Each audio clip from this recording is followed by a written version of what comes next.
So, immigration. I want to start this off with attribution of my sources. Roger, the first one is, I had a couple unusual sources. I'd recommend this to you. I don't know if any of you will know this. Denny Lautner handed me this at the county fair 3 or 4 years ago, and I browsed through it, and I pulled it out 2 or 3 different times. This was the program of the 1954 centennial celebration of Greene County. And a big historical pageant was held at the county fairgrounds. And this has histories written in it of the early founders of all of our townships in Greene County. And it talks a lot about the earliest days of the county. And it really has been important to me on this. So that was my first source. Roger, go to the next slide if you would. And this has nothing to do with this program, but it was an ad in that program for the historical pageant in 1954, and I liked the ad so much I just decided to share it. Large or small, we want them all. Dead or disabled, stop. Your most reliable rendering service. Go to the next slide, Roger. And I think this is the actual cover of the historical pageant that was performed. And I can see down here the narrators, the producer-director Samuel Grogg, I think was from Ohio, and has been hired to come out here and put this together. There's all local talent in the show, telling this history of this county. And the organist was Nina Wallace, the choir director Eugene Melson, that's a name I know. And narrators Dr. Johnson, Keith Sutton, Dave Harris, Alicia Nepps, or Alice Nepps, of course. And then Evelyn Johnston over there. So there's some names you've probably seen. But 1954. Next slide, Roger. Tom Morane's brilliant book from, what year is that from? 1988, I think. Prairie Grassroots, a story from Greene County from settlement, even a little before white settlement, to about the 1930s. So it's the foundation of our county, and this story is very well told. Many of you have read this book, I hope. And if you haven't, I keep it handy all the time because it's such authoritative information. And finally, I used Mickey Schwarzkopf, who, along with Diane Peeble, are two of our best researchers on any historical topics that the Greene County Historical Society gets into. And Mickey really dived into immigration statistics and stuff to help me out, as you'll see, as we go on through this. Well, Roger, go ahead and flip that now.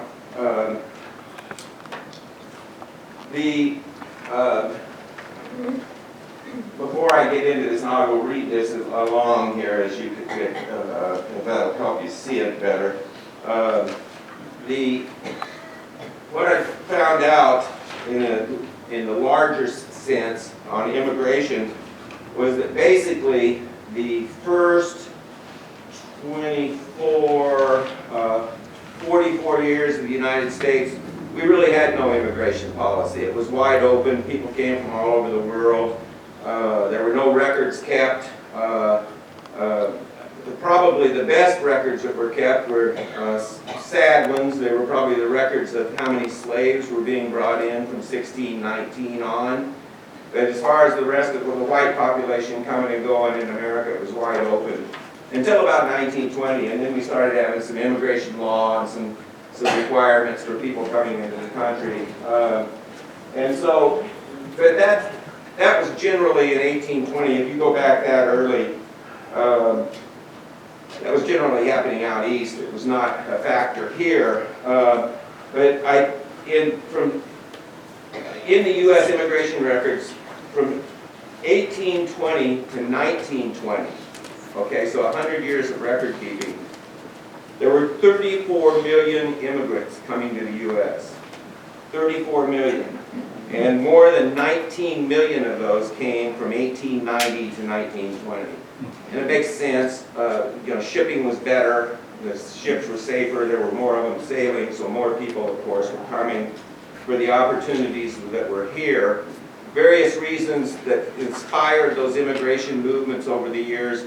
But what the big attractions were that drew, and it got in the 20th century, from the early 20th century, that 1900 on, was about 1 million a year. And what was drawing people here, I mean, the conditions at home were, were what launched them making their trips. But what was bringing them here was the opportunities that we had existing in farming, in railroad building, eventually road building, and other construction, and then in other industries as those developed over time, were all big factors in drawing the crowds. Tom Moraine talked about in prairie grass roots, but first let's go to this. We're jumping ahead here to the settlement of Greene County, and I'm afraid you won't be able to read this from the back, especially. So let me read this. This was the opening at the historical pageant in 1954. This is how they describe the origin of Greene County. Greene County, named after General Nathaniel Greene, one of the truly great heroes of the Revolutionary War, was tardily open to settlement owing to the fact that it lies just outside a section in which the tide of immigrants poured a score of years before the praises of the real Corn Belt had been sung. So in other words, this was unknown territory out here. The eastern half of the United States was filling up with immigrants. Northwestern Iowa, really the garden of the state, was very little in the public eye until pretty well along in the 1850s, when the eastern part of the state was, when the eastern part of the nation was boasting of its age. Okay, originally the county territory was annexed to Dallas County, and prior to that to Polk. Its limits were established as they now exist in 1851, but it was comparatively unpopulated at that time. In fact, until 1849, it was entirely occupied by the Indians, our original settlers. Truman Davis, the first white settler of the county, came during that period and settled where the village of Riffy is now located. To himself and family are due the credit of opening up this good country as a home for the white race, an occupancy that required unquestioned nerve, accompanied by a willingness to endure all the trials incident to pioneer life. Those early day settlers needed no instruction along pioneering lines. They realized to the full the privations that today would be deemed unendurable. A trackless wilderness, remote neighbors, wild beasts, 50 miles to the nearest post office, no base of household supplies, no bridges across streams, oftentimes obliged to go from 70 to 100 miles for provisions. Surely, in the face of all these and many other obstacles, there was nothing especially alluring in the life they lived. But resolutely and heroically, they stayed by the stuff, and by self-denial and industry made these prairies a delightful place where to live. So that's a pretty good description of how we started. And then, go to the next slide, Roger. Sure, that's easy to use. I was intrigued by the opening scene of the how this historical pageant in 1954 portrayed the, no, back one, the land of the red men. But it is important to remember that Sac and Fox Indians were here. Also, the Sioux drifted through here at different times. But if we counted a resident Indian group here, it would probably be the Sac and Fox, which today are the Meskwakis. We are familiar with Meskwakis in eastern Iowa. But here they seek the plentiful wild game, grow their maize, and fish the primitive streams. They commune with nature and often their quaint ceremonial rituals and tribal dances in an effort to worship or appease the Great Spirit.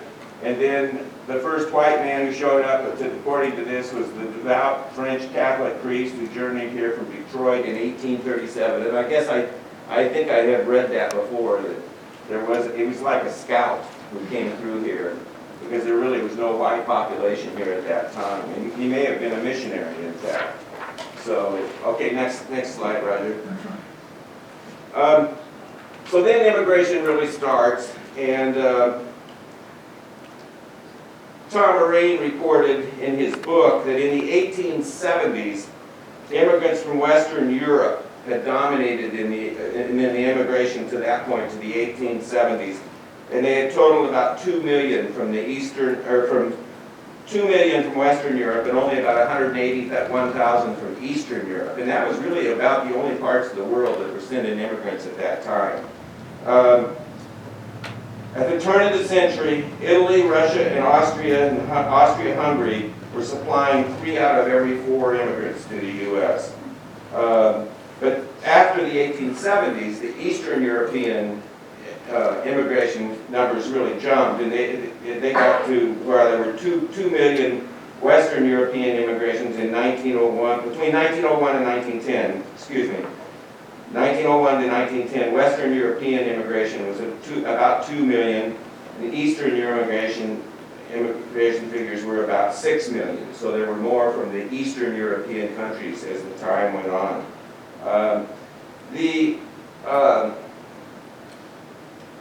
Wasn't always easy for immigrants to settle. People were protective of what they already had here. Sometimes the newcomers were discouraged. Sometimes they were sought to come here.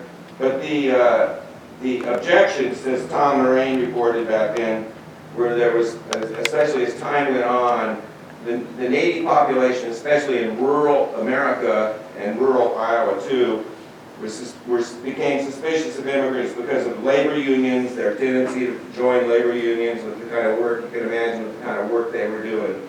They leaned that way. They were perceived as being a political threat to the countryside, which was ruled by Republican rule by the most part, and the newcomers tended to be a little more democratic. And then there was the cultural thing of rural versus urban already 110 years ago. That was already a factor in how people were perceived. So in that time period, Mickey Schwarzkopf dug up several editorials that local papers here in Greene County had written about the growth in the number of immigrants who were coming to Greene County over that time. And I'll get to some figures here in just a second. But this was the Jefferson Herald on January 11th of 1923. So at this point, Greene County had hit its all-time high population of about 18 to 20,000 for the county. It had been rapid growth. Remember, it only started in 1854. And so in that time period, we had gone from almost nobody living out here but a few Sac and Fox Indians to 20,000 people here in 1920. And the Jefferson Herald wrote in this in 1923, "This economic aspect of large-scale immigration is serious in itself." I think I've got this right here if it shows up. But the most serious aspect is the social one. It is a well-known fact that America has about all of the foreign immigrants that it can digest and Americanize for some years to come. America has approached very close, by reason of our liberal immigration policies in the past, to what Colonel Roosevelt called a, quote, polyglot boarding house, unquote. There is no question that during the times of national expansion in the pioneer days, immigration was a very good thing for America, both economically and socially. But the nation is now fairly well populated and practically all of the country has been settled. The need for a large-scale immigration has consequently disappeared. The present limitation law permits a certain amount of immigration from better foreign elements, and it would be a serious mistake to permit larger numbers of immigrants to come in, at least until the labor shortage becomes really acute and until the present immigrants already within our gates are thoroughly Americanized. Now, I suppose I should say as we go on here, I have been fascinated by immigration during my lifetime. I've been involved in a couple of efforts that I will talk about, and it's colored my perspective on it. I am very conscious of the fact that I am the great-grandson of immigrants from Germany on the Offenburger side, Sims on the my mother's Irish side. We were, my mother's Irish side, we were railroad working ruffians who came here, and started out in northern Iowa and drifted to southwest Iowa. The Offenburgers, as I get it, were 3 siblings who came from Germany, from the neighborhood of Offenburger, Germany, if anybody's ever seen that, the southwest portion of that country. The Offenburgers seemed to be a little higher class. There was a sister and 2 brothers who came, and they apparently had some money and some substance at home. And they came, tried life in the new country, and the sister said no thanks and went back and took the family wealth, whatever was there. The 2 brothers split. One went to Texas and one went to Ohio and became farmhands. And the rest of us have been broke the rest of our lives. But they worked like most immigrants did, very hard, worked at hard jobs, and set roots, and then began raising families. And so, in addition to that, my knowledge of the immigration situation in Iowa and in Greene County really starts in 1998 when Tom Vilsack was elected governor. He decided that Iowa needed a more longer-term strategic planning than we had in the past. And specifically, he wanted to look at what we needed to do to be prepared for the economy growth that was going to be potential for the state in the last couple of years of last century and the first 10 or 20 years of the new century. And so he appointed a group of us called the Strategic Planning Council, and our charge from him was to come up with a plan, a vision for what Iowa should be like by the year 2010 and an action plan on how to get there. There were 38 of us who applied to be members of this, and I was writing for the Des Moines Register at the time and covering the state and roaming all over, so I knew the territory pretty well. So I applied and got appointed. Rick Moraine from here was also on that 2010 council.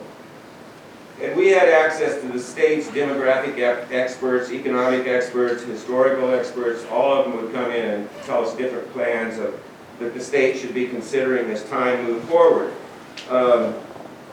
And what we learned then was that, this is by 2000 was the year we issued our report, our Labor Day weekend of the year 2000, was that we were going to need an increase in population of about 310,000 people in the next 10 years to keep up with the economic growth potential that we the experts identified was already there, and we were going to be in trouble if we couldn't come up with more people. So we drafted a plan basically that called for doing a better job of retaining our young people as they were growing up, retaining them and recruiting them to stay home for their job, get their education either here or elsewhere, but come home to Iowa to make their careers. Also to recruit people who had moved away that we could talk into coming back, and then also to increase immigration at all levels of the socio-economic ladder. And the first 2 points of that proposal were embraced. The third point on immigration was dropped like a hot potato. It was just too much for Iowa in the year 2000 to embrace that plan. I was really frustrated by that. I think Iowa's paid a severe price for that in the years since then. But time moved on, and then, as you all may know, in the last year, Greene County has faced the same situation. We are, with our major employers here, our major manufacturers particularly, we have about 300 open jobs here. The Greene County Development Corporation initiated a proposal to recruit more of the Latino population to come here and become trained for these jobs. They're great jobs with retirement benefits, great program. And so we launched that plan a year ago. We're sort of staggering right now. We didn't get the federal grant for that we hoped we would get. I should say that GCDC people, the Economic Development Group, asked me to be the chairperson of the steering committee of this initiative, which we call Nueva Vida in Greene County, New Life in Greene County. I'll talk a little bit more about that toward the end of this presentation, but I just wanted to tell you that you have a bona fide immigration activist in front of you here today. But I have heard many arguments on the other side of this too, so I'm perfectly comfortable with somebody disagreeing with my points here. And it's not going to be a political address, but I want to go on here, Roger. Go to the next slide. Mickey, is there a next one before that? Birthplaces. This one? Yes. So Mickey Schwarzkopf found this, and this is really interesting to consider where we were in Greene County from 1836 to 1925.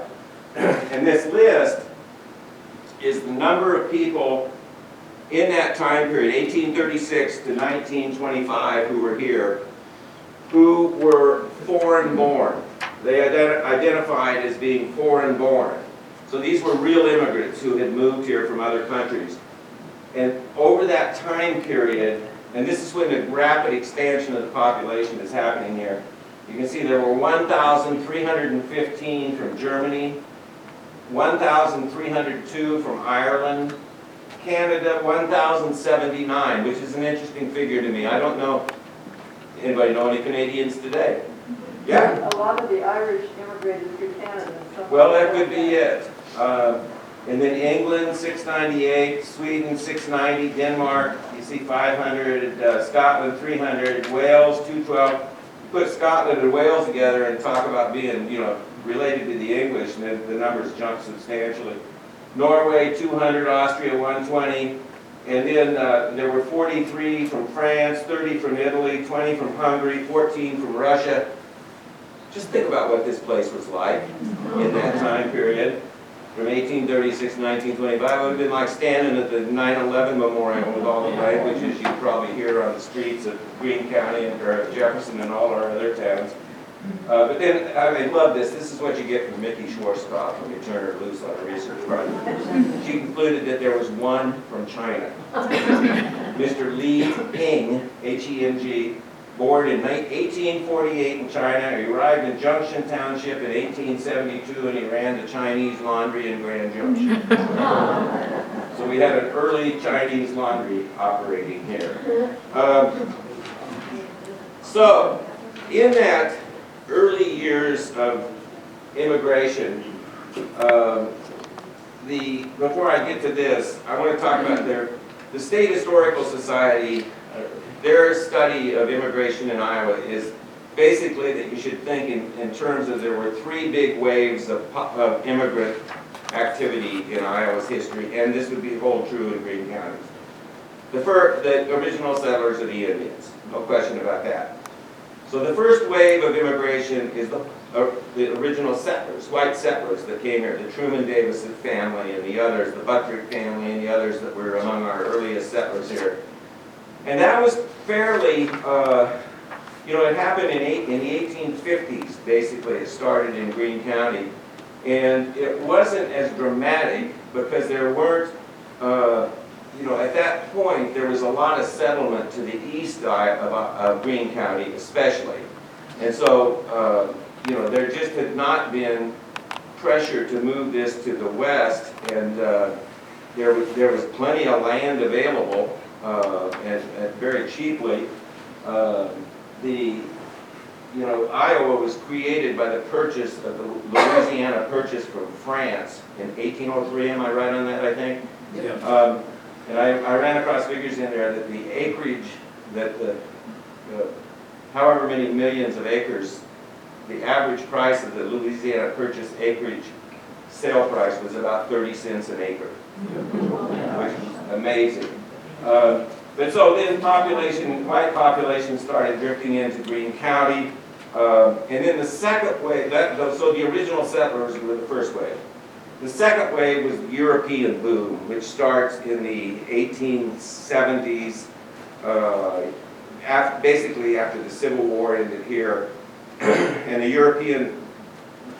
the big European wave was triggered by the economic and social conditions in Europe, and mostly Western Europe at first, as I said earlier, then Eastern Europe later.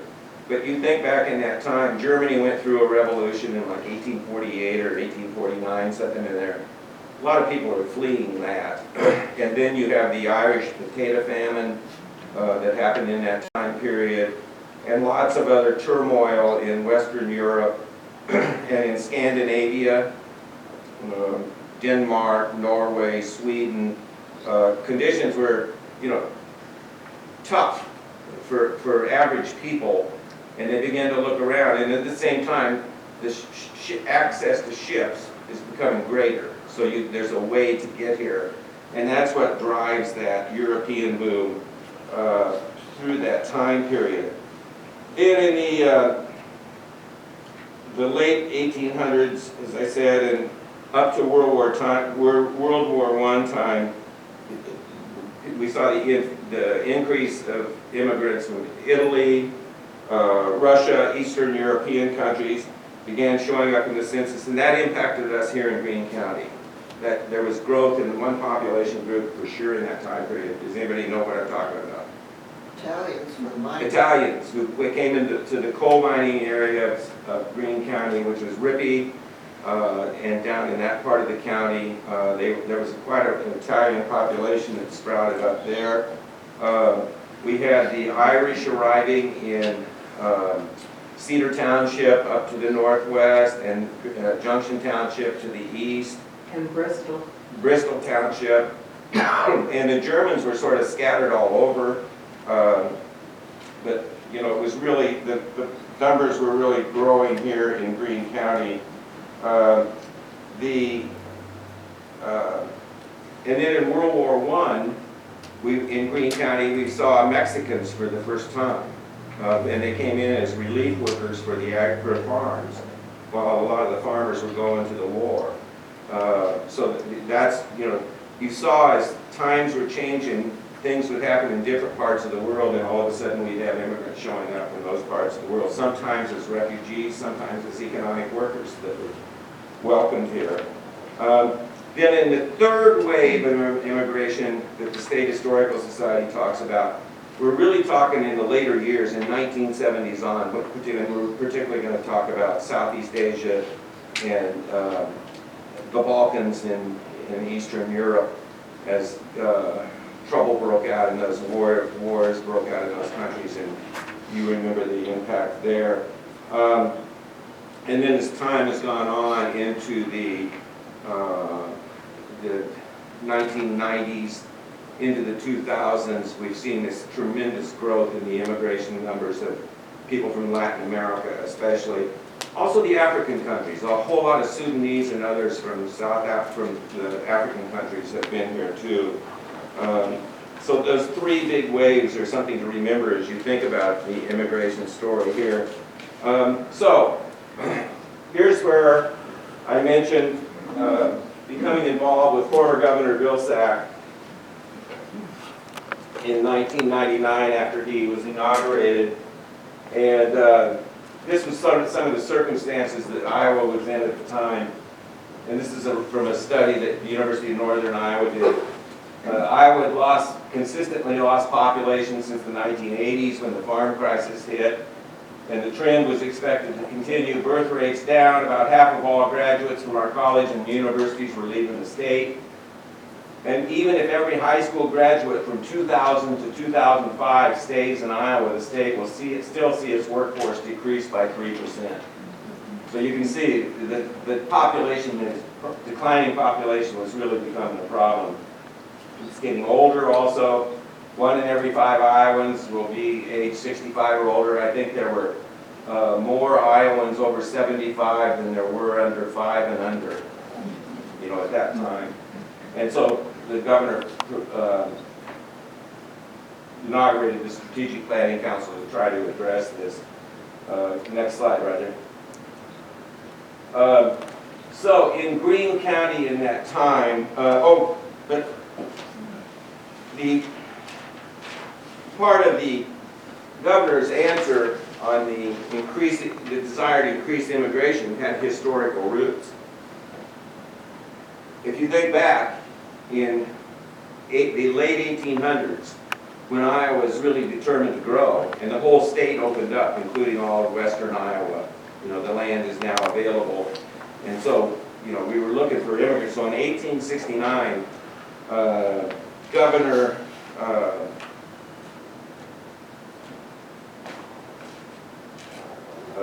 Governor Samuel Merrill appointed a new 7-member board of immigration for Iowa, quote, for the purpose of promoting, aiding, and encouraging immigration to the state of Iowa, specifically addressing immigrants already in the eastern half of the United States from other European countries, or immigrants from Europe. And so the legislature appropriated money, and they printed 65,000 copies of a book entitled Iowa, the Home for Immigrants. And they shipped this in those 5 languages. The 5 languages were English, German, Dutch, Swedish, and Danish, distributed all over the eastern United States and in those countries. And there's no doubt that you and I report concluded that there's no doubt that many of our ancestors were seeing those books back then and began to think about Iowa for the first time. But that, I love the language. I think maybe you saw it on the previous slide.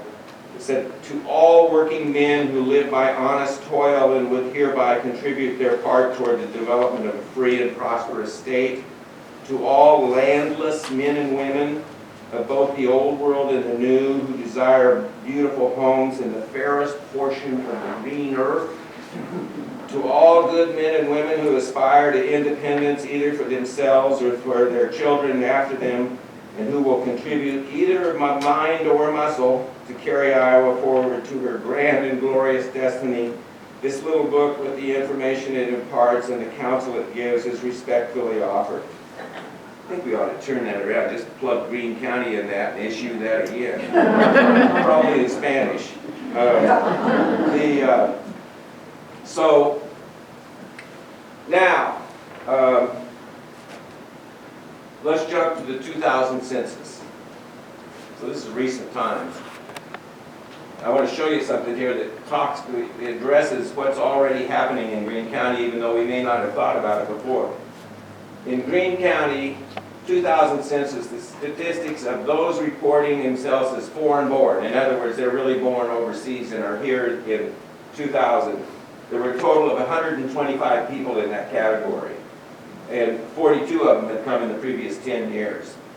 And so of that, European countries, there were 63 of the 125, so half of the immigrants in that time period were from Europe. 47 were from Latin America, probably the highest number we'd ever had here, 47 in the year 2000.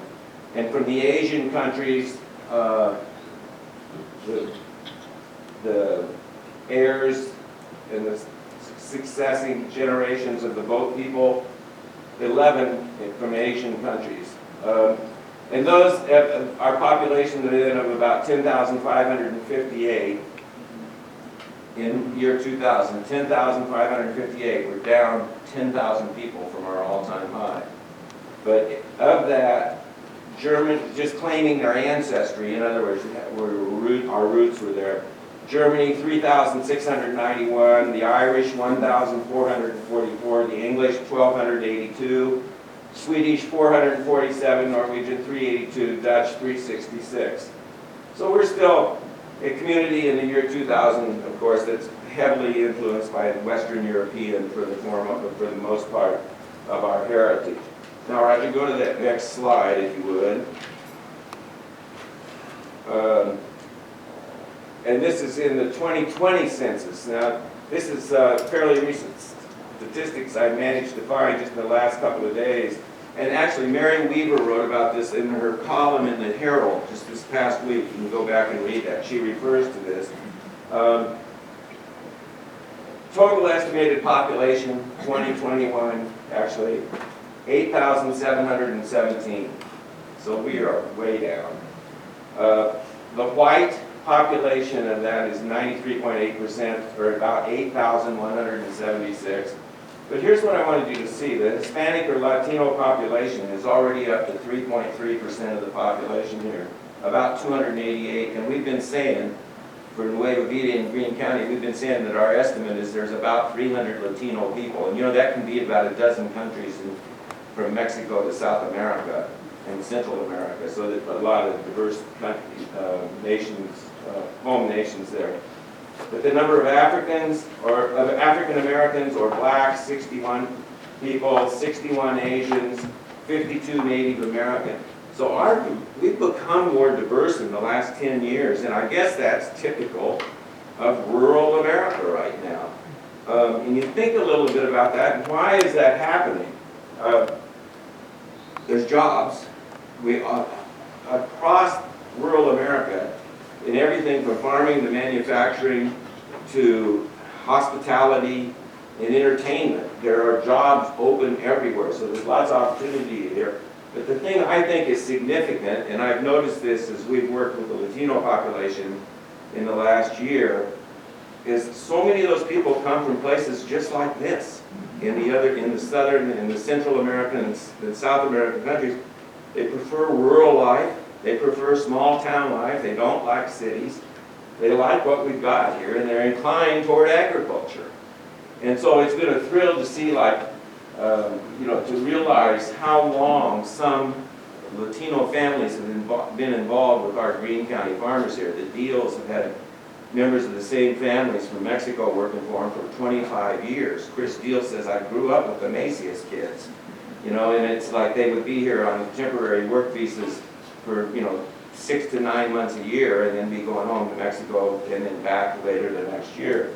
So it's really a significant opportunity for growth, I think. And the reason we, with Nueva Vida, the reason we identified the Latino population as where we wanted to focus our resources and our efforts is, as Carlos Arguello, our consultant, has said, we're going to fish where the fish are. The Latino people are the fastest growing demographic, not only in Iowa, but the nation. And we have the 300 here now, roughly, but the population in Iowa is about 210,000 Latino people here now. And that's 100,000 more than was here 10 years ago. And it's expected to more than double in the next 10 years to up over 400,000, up to 500,000 people. So that population is going to come anyway. We need to get them in here quicker and get them trained up for the jobs that are going unfilled before our major manufacturers and the major employers start going elsewhere. They're taking parts of their operations elsewhere so they can prosper, which we know can happen. One other thing I want to say is an important part of the immigration story here is in the 1970s, and I went back and I found some Andy McGinn stories in the Jefferson Herald from recent years, reflecting back on 40 years ago in the resettlement of the Thai Dam refugees who were refugees from the Vietnam War. And he reported that in 1975 there were 20 Vietnamese refugees who were here in that time period, and a few more came up into the early 1980s. So they're up over 20 to 25 Vietnamese refugees who were there then. And when Andy wrote that story in December of 2015, they were all gone. They'd all moved on. The kid, as he said, the Vietnamese kids who grew up here are like all the rest of our kids. They grew up and left. And he said, and their parents who were here had enough of Iowa winters and went to Texas. And so, pretty common story. But there were some wonderful stories in there, and Mickey unearthed a lot of them about the Wynn family and many others that were real favorites in our community. And I know from being my Cooper roots, down there in the old gymnasium in Cooper, there's a great painting of an American flag on a concrete wall by the stage. Big, big flag, and beautifully painted up there on those concrete walls, and it was done by Tony Nguyen, who was the custodian at the school back in that time period. And that's a nice memorial to that effort by the community. The churches got involved, the service clubs got involved, and settled those people here who were so desperate for a place to live. And then in the summer of 1999, that happened again here as there was trouble in the Balkans in Eastern Europe, and the Albanian Kosovars came here from the Kosovo province of Albania. And there were 17 initially, all in one family, the Gashi family, and then that number eventually grew to 21, but they were only here for that summer of 1999, and by late September things had calmed down back home in the Kosovo region, so they were able to return home. But many of them have stayed in touch with friends that they had here in Jefferson and the rest of Greene County too. Friendships grew out of that great humanitarian effort back then, as it often does. So I revealed a little about the Offenburger and Sims family history. And I think we should wind this up here today. I'd like to ask any of you who have interesting characters, including heroes, including rascals in your own immigrant histories, or if any of you know from your own stories about any interesting things that happened to your folks as they were coming here. I'd be interested in, we pass the mic here and talk for a little bit and share some of those stories. I should say that when the big settlement effort occurred here when the first white settlers started coming in the 1850s, 60s, in that time period, most of those were not coming directly from other nations. They had settled in the east, and there were a whole lot of them that had come from that Mid-South area of Ohio, Kentucky, and Missouri. They'd stretched all the way west over into Missouri. So a lot of them came from there, and then kind of directly on out east to Virginia, the Carolinas. They'd come out of that area too, and up through Ohio. And then another bunch who came from the New York area, that had settled in New York State or other areas out there, and then would come on east from there. So hopefully I touched some of your heritage here today. But anybody got a good story about your past? Okay, well, let's go directly to the president on this. Nick Foster, next the president of the Historical Society. Thanks everybody for being here. Can you hear okay? Is this all right? So my wife is a descendant of Enos Buttrick, and there's an awesome book written about buffalo trails plowed under. And one of my favorite stories is they were settled at that time over right south of Spring Lake, and where the Buttrick Creek comes across from the gravel road there right south of the golf course. Anyway, so one year, like you were talking about getting supplies, Enos Buttrick had a young wife and children. I don't remember how many, we'll say 3 children, and he needed to get supplies. So he headed to Fort Des Moines to get supplies, and a really early snowstorm came in. So he wasn't able to get back for a long period of time, probably about a month. And this young wife was starving to death, and her children were starving, and they were running out of supplies. She didn't know what to do. And he settled here in the year of about the exact same year, the spring of the year when Truman Davis came here. So it was in 1840 or something. 49 or 50, yeah. So there was nobody to help him or anything, and then all of a sudden, in this storm, a young Indian brave came in. And they weren't getting along very well with the natives at that time, like you were saying. And this native brave came into her cabin, opens the door. She's in there with her children. She's got a fire, and over the top of the fireplace is probably a black powder rifle. There was a rifle there, and this Indian brave just walked in, looked at her with a dead stare, went over to the mantel, took the gun off the mantel and left. She had no idea what his intentions were. And she's at the end of the rope, no food or anything. A period of time passes, and he comes back with a deer field dressed over his shoulders, flopped it right down in front of the fireplace on the floor, put the gun back, gave her the same look, and walked out. So because of that, that's why my wife's here. Great story, Nick. Reminds me of the, I did read, and Mickey found this a reference to, remember the Sac and Fox tribe who was a chief in the area of the group that was right here in this area. They would come through the county about twice a year on hunting and fishing expeditions, and then would be off to the east, I think, to where they had villages. But there was a chief, I don't know what his name was in the actual Sac and Fox language, but everybody called him Johnny Green. And he became somewhat of a favorite in the Grand Junction area. He was very familiar to the early settlers over there, so that was a pretty good time. Another story, anybody else? Chris Henning's got her hand up back here. Chris? Thanks. I live south of town, but my one set of grandparents were in the Jourdan area, actually Adeza, and the other set are Scranton people, and both have great stories. Elaine has the Minahan side of all of that documented clear back to what year? I lost track, I'd have to read it. Anyway, My grandmother was German. We think from near Czechoslovakia in that area. And Grandpa was Irish. And the Irish of his family had come down through Canada. And anyway, they were neighbors. And he went off to World War I. And when he came back, she would have been close to 9 years younger than him. And they were the first, so we've got an Irish and a German. And she always told they were the first mixed couple at Cedar Church, the Catholic church out there.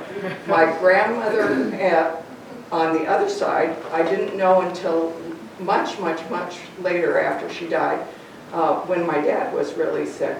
She was Catholic until she grew up and knew better. But she was Irish, and Grandpa was from a farming family that had come from Scotland to Plano, Indiana to here. And they were in 8th grade together. They lived on neighboring farms over there. A piece of Grandma's land is still in the family. And his older brother, he was the youngest of 8, I think, and his older brother, Carlton, was their 8th grade math teacher. Oh, wow. Nancy Bardot.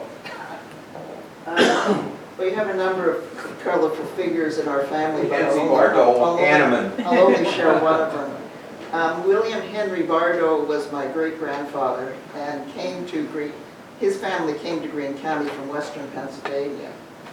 And one of the stories about him was that someone in the family sold land in western Pennsylvania that later had oil or coal on it. Another was that my cousin Roy Bardot shared this at the county fair a couple of years ago. William Henry sold somebody a horse. Oh, just a minute, he was named after William Henry Harrison, who you may know remained in office for about a month because he caught pneumonia.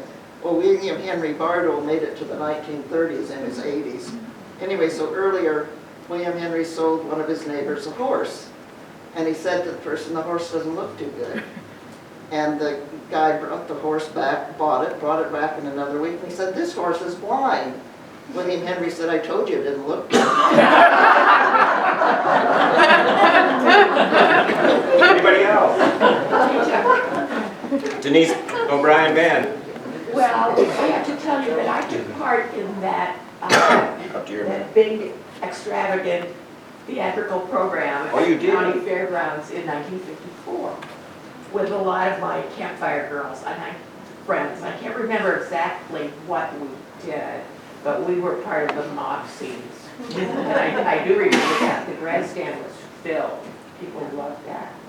And my grandmother, May McCarville O'Brien, has a long and flowery piece in that Century book about Willow Township, where a lot of Irish also settled. Mm-hmm. Great, thank you. Yeah. Anybody else? Yes. Well, let's see. Remind me your name, I can't remember. Dorothy. Dorothy Had- Dorothy Hadley. And my father came over on the USS United States in steerage, that means in the bottom of the boat, with his younger brothers and sisters. He was the 6th one. And they tell that his mother was expecting Emmerich at the time they came over on the ship to the United States. And I think they had a sponsor in Boxholm, somebody they knew. And they came west after they had spent about 6 weeks in Ellis Island because of a smallpox outbreak. Anyhow, they made it into Iowa and Boxholm. And then as the boys grew up more and the girls got married, they would move a short distance away. Alice Milgram was settled in Greene County. So it's right next door to Boxholm, of course. And Roger Carlson, that'd be Mary Ann's husband, was Emmerich's boy. And Emmerich was the one that was in the hopper. I mean, he came over with free passage.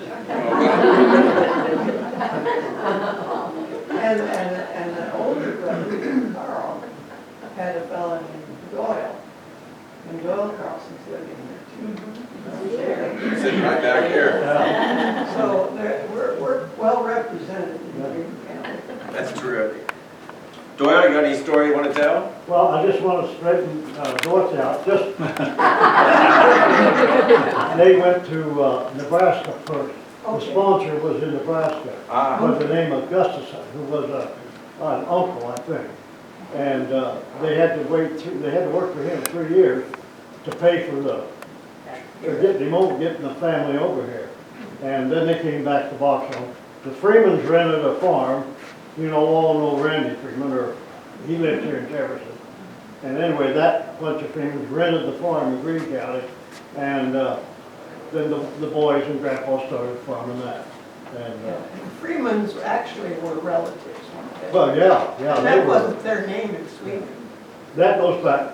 That goes back. There were 3 boys came over right after the Civil War, and they all had the name of Carlson.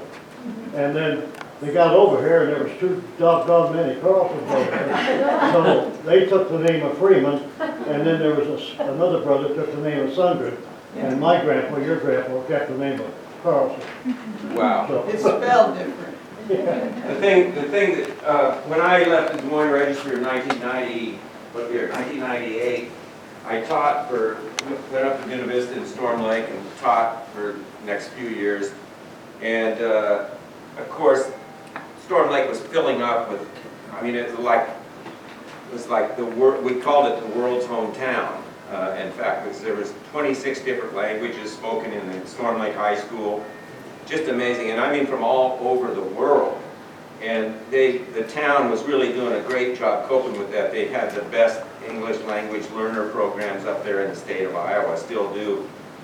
But I'm telling you, you get around first-generation immigrants and the stories you hear about the risks that people took and the daring adventures they took in going off to find new life somewhere are really stirring. I mean, they're incredible. And those same stories are being told today by our new immigrants today.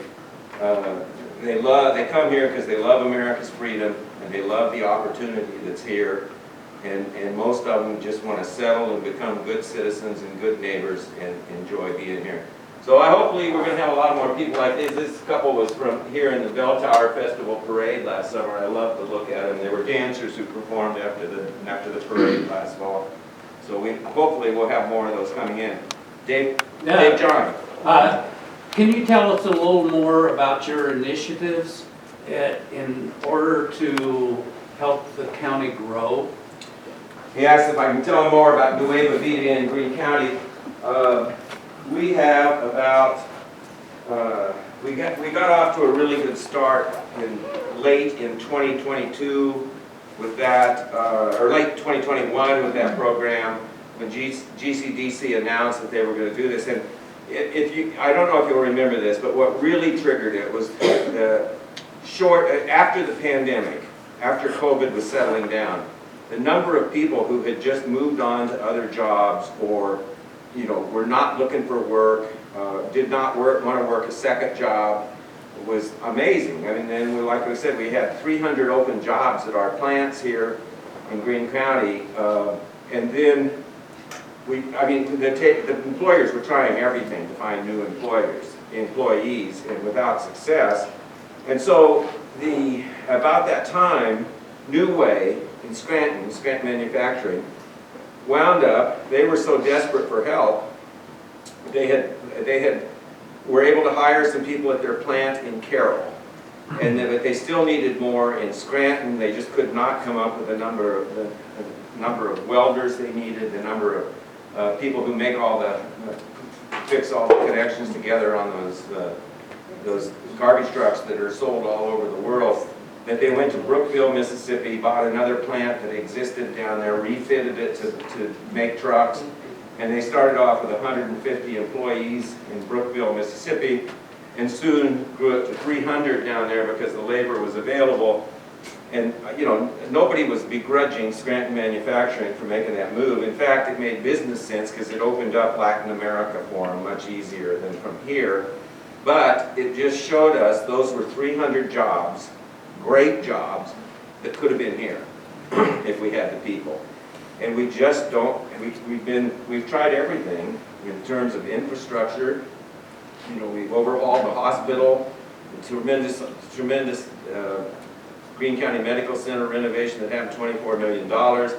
$34 million new high school with the Career Academy. We've got high-speed broadband delivered all over the county to homes and residents. I mean, we've got the infrastructure that we should not be having these problems with. We just can't get enough people here. And so that's why we're going to the fastest growing population segment. And I just have a lot of faith that the people of Greene County will stand up to this and just say, let's do it, let's grow. And that's what this is really all about. It's not about Latinos or whites or any other color of people or ethnic group or national group. It's about growth. And we are in the envious position that we have these companies here who have positioned themselves to grow, and they're making products that are in demand all over the world.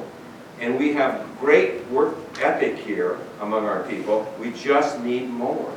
And so our plan is to use the Career Academy for the training to work directly with the employers so that when we bring new people in here, that they'll be able to get the training they need to go immediately to work at, Ballard Built and John Deere and New Way and American Athletic, the casino, the medical center, and it strikes us as it's the real salvation for Greene County in the future is to do that. And it will also mean saving our schools.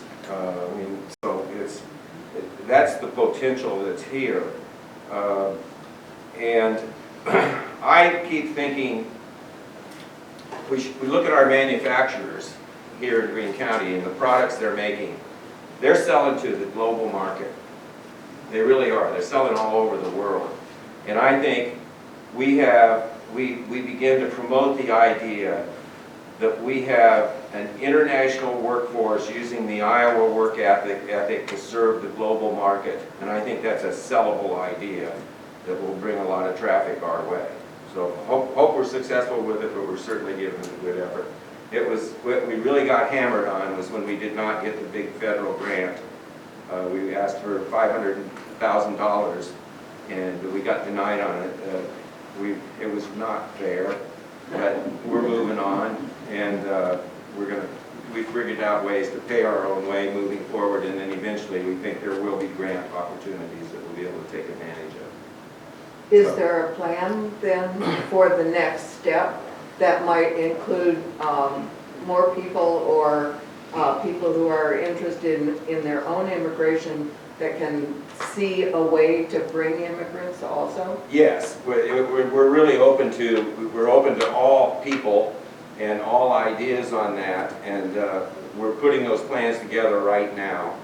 We just had a meeting. GCDC voted last week to move ahead on this and probably broaden the approach and see what we can do, but we're working on it right now. So, At Nancy? one point, weren't there some committees, like a group dealing with sports and music and stuff like that? How much involvement is there from people, other people who are now living in Greene County in this effort? There's been about maybe up to 75 people involved on 4 subcommittees that we're addressing on, and they're all addressing it, making the countywide, making the county more ready for new immigration or newcomers from other nations and other ethnicities to be here. And those committees are still in existence and will be resuming meeting and continuing that effort. Because, I mean, we think we're months away from having our first arrivals here, of people starting to show up here.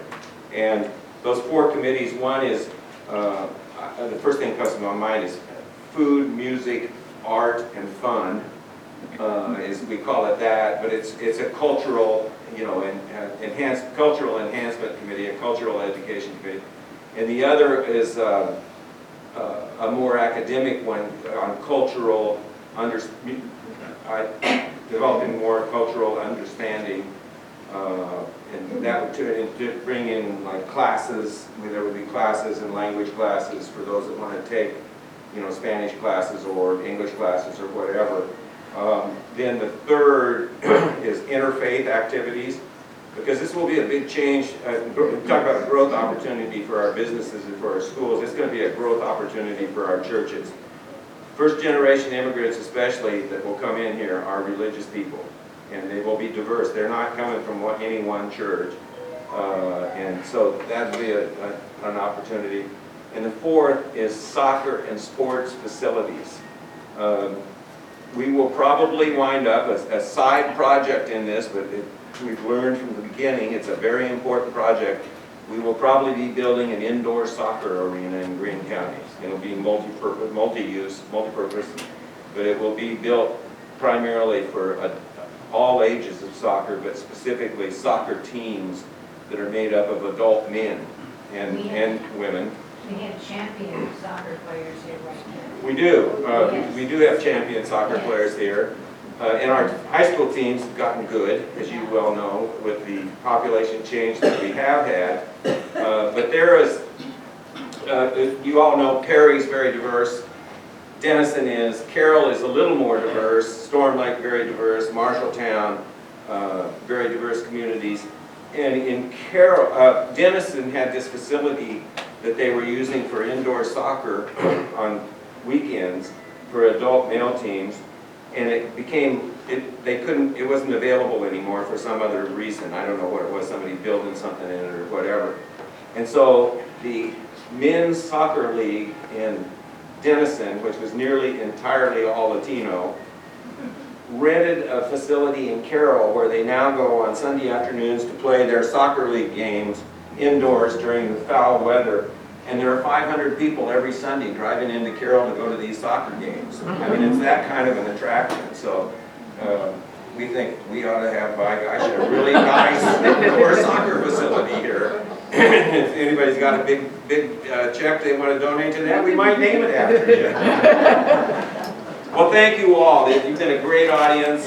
We can stick around and enjoy some of those cookies, the German chocolate Pringle cookies. Is that right, Denise Artis? And then the Norwegian bar cookies Mary Ann made. So thank you all for coming. It was fun to do this. I've learned a lot in doing it. I'll be using it in months ahead to serve Greene County locally. Thank you.